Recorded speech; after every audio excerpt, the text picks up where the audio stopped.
Hi friends, welcome to Samaya's kitchen. ఈరోజు మన recipe వచ్చి ఎంతో టేస్టీగా ఉండే గుత్తి వంకాయ కర్రీ అండి. చాలా అంటే చాలా బాగుంటుంది. హోటల్ స్టైల్ అండి. చాలా సింపుల్గా చేసుకోవచ్చు. చాలా టేస్టీగా ఉంటుందండి. ముందుగా మనం స్టవ్ వెలిగించుకుని పాన్ పెట్టుకుని దాంట్లో కొన్ని పల్లీలు ఇంకా కొన్ని నువ్వులను ఈ విధంగా ఫ్రై చేసుకొని పెట్టుకోవాలండి.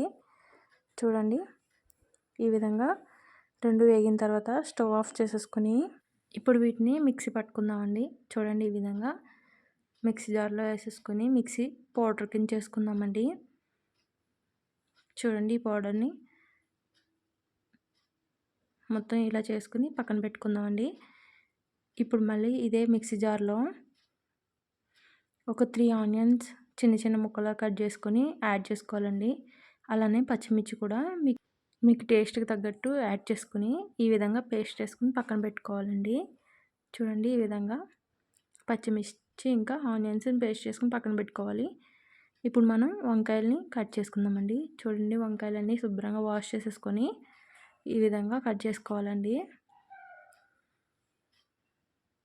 చూడండి, ఇలా కట్ చేసుకుని వీటిని వాటర్లో యాడ్ చేసుకుందామండి. వాటర్లో కొంచెం సాల్ట్ కూడా యాడ్ చేసుకోవాలండి. అప్పుడు నల్లబడకుండా ఉంటాయి వంకాయలు అనేవి. మొత్తం ఈ విధంగా అన్నీ కట్ చేసేసుకొని పక్కన పెట్టుకుందామండి.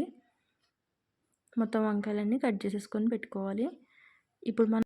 ఇప్పుడు మనం స్టవ్ వెలిగించుకొని స్టవ్ మీద పాన్ పెట్టుకుందామండి. దాంట్లో ఆయిల్ని యాడ్ చేసుకుని ఆయిల్ హీట్ అయిన తర్వాత ఆనియన్స్ ఇంకా పచ్చిమిర్చి పేస్ట్ని యాడ్ చేసుకుందామండి.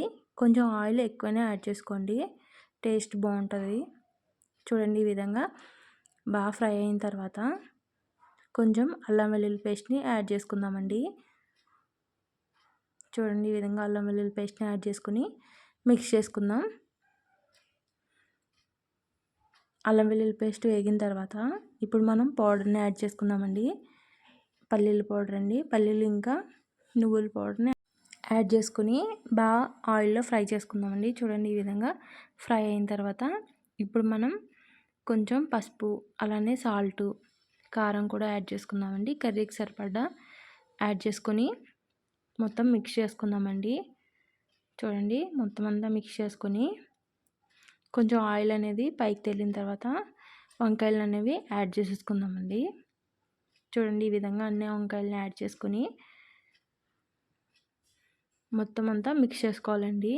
వంకాయలకి ఆ మిశ్రమం అంతా పట్టేలా మొత్తం కలుపుకుంటూ ఉండాలి. చూడండి, మొత్తం అంతా వంకాయల్లోకి వెళ్ళాలండి అదంతా పేస్ట్. చూడండి, మొత్తం అంతా వెళ్ళిన తర్వాత ఒక 2 మినిట్స్ స్టవ్ మీద ఉంచిన తర్వాత 2 గ్లాసెస్ వాటర్ యాడ్ చేసుకోవాలండి. చూడండి, ఈ విధంగా వాటర్ యాడ్ చేసుకొని ఒకసారి మిక్స్ చేసుకొని మూత పెట్టేసుకోవాలండి. మూత పెట్టుకుని చూడండి, ఈ విధంగా ఉడికించుకుంటూ ఉండాలండి. ఒకసారి మళ్ళీ మిక్స్ చేసుకోవాలి.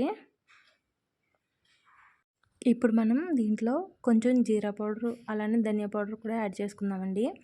చూడండి, చిన్న స్పూన్ యాడ్ చేసుకోవాలండి. యాడ్ చేసుకుని ఒకసారి మిక్స్ చేసుకొని మూత పెట్టేసుకుందామండి.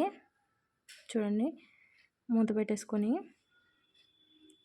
ఒక 5 మినిట్స్ తర్వాత మూత తీసేద్దామండి. చూడండి, మొత్తం అంతా వంకాయలు కూడా బాగా ఉడికిపోయినాయి. గ్రేవీ మొత్తం దగ్గరికి పడిందండి. చూడండి, ఈ విధంగా అయిన తర్వాత ఇప్పుడు మనం లాస్ట్లో గరం మసాలా యాడ్ చేసుకుందామండి. మీరు కొంచెం మసాలా ఎక్కువ తింటే గరం మసాలా అనేది కొంచెం ఎక్కువ యాడ్ చేసుకోండి. లైట్గా తినే వాళ్ళు కొంచెం యాడ్ చేసుకోండి. యాడ్ చేసుకొని కొంచెం కొత్తిమీర చల్లేసుకోండి. అంతే అండి, టేస్టీ గుత్తి వంకాయ కర్రీ రెడీ అయిపోయింది. Thank you for watching my video. Thank you. Please like and share చేయండి. Thank you for watching my video.